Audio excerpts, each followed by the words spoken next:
ఖైదీ, ఈ రోజుతో నీ 365 డేస్ ముగిశాయి. నువ్వు పగ తీర్చుకునే సమయం ఆసన్నమైంది. మంచిది.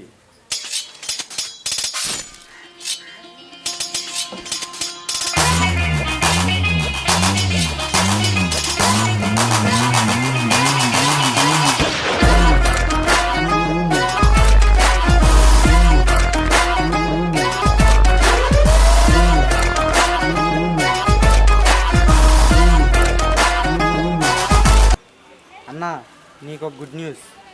నా కొడుకులు మన ఊర్లోనే ఉన్నారు. రే, నా సైకిల్ ఎక్కడ్రా? నువ్వు వస్తావని రిపేర్కి ఇచ్చానన్నా. వాడు సైకిల్ చూసి రిపేర్ చేయనన్నాడు. రే, మరి మన సైకిల్ రా. ఇదిగో అన్నా. ఇది అక్కాపురం సైకిల్ ఉందిరా. అవునన్నా, కట్టడం రిక్స్ అడిగాను, 200 ఇమ్మన్నాడు. అందుకే అక్కాపురం సైకిల్ పెట్టాను. సరే లేదా, చచ్చినోడు పెళ్ళికి వచ్చిందే కట్నం. వాళ్ళు ఎక్కడున్నారు కదా, వాడు అంతు చూద్దాం.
నిన్నటి నుంచి ట్రై చేస్తాను రా. టికెట్స్ అవైలబుల్ లేవంట.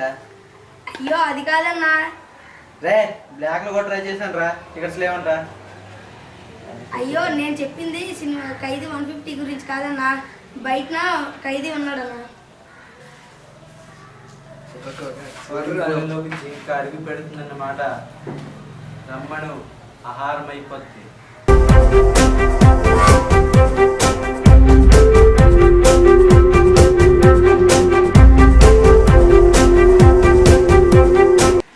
ఎలా ఉన్నావు?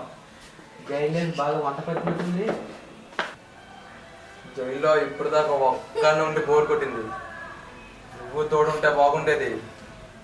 నీ జనాలు నేను వదిలేసి అనుకుంటున్నావా? వాళ్ళని భయపెట్టించి మరీ చంపుతా. వాళ్ళని చంపగలవు కానీ వాడి ధైర్యాన్ని మాత్రం చంపలేవు. వాళ్ళ ముందే నిన్ను చంపి వాళ్ళ ధైర్యాన్ని పోగొడతా. చేతకాని వాడిని జనాలు భయపెట్టు బతకడం కాదు. బట్ ఫర్ ద చేంజ్ ఆ జనం వెనకాల కూడా ఒక నమ్మకం ఉంది. ఖైదీ, బాస్ ఈజ్ బ్యాక్. నీ జీవితంలో నువ్వు చేసిన 2 తప్పులు ఏంటో తెలుసా నీకు? 1, జనాల్ని ఇబ్బంది పెట్టడం. 2, నన్ను జైల్లో పెట్టించడం. ఆల్రెడీ నీకు 2 శిక్షలు ఇప్పించాను. 1 ఆల్రెడీ ముగించేశాను. 2 నీ చావే. ఏమిటి ఆ మొదటి శిక్ష? తెలుసుకో, బాగా ఆలోచించు. హలో, ఇక్కడ అందరూ బాగున్నారు కదా? ఎవరైనా రాలేదు కదా? సరే. అన్నా, వీడు మన తమ్ముడిని చంపేశాడన్నా. రే, నా తమ్ముడినే చెబుతావా? నీ ఎంత చూస్తా. నీ తమ్ముడినే కాదు, నిన్ను కూడా చంపేస్తా.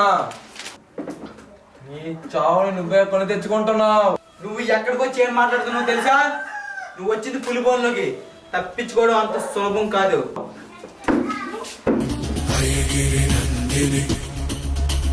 నందిత మేదిని విశ్వ వినోదిని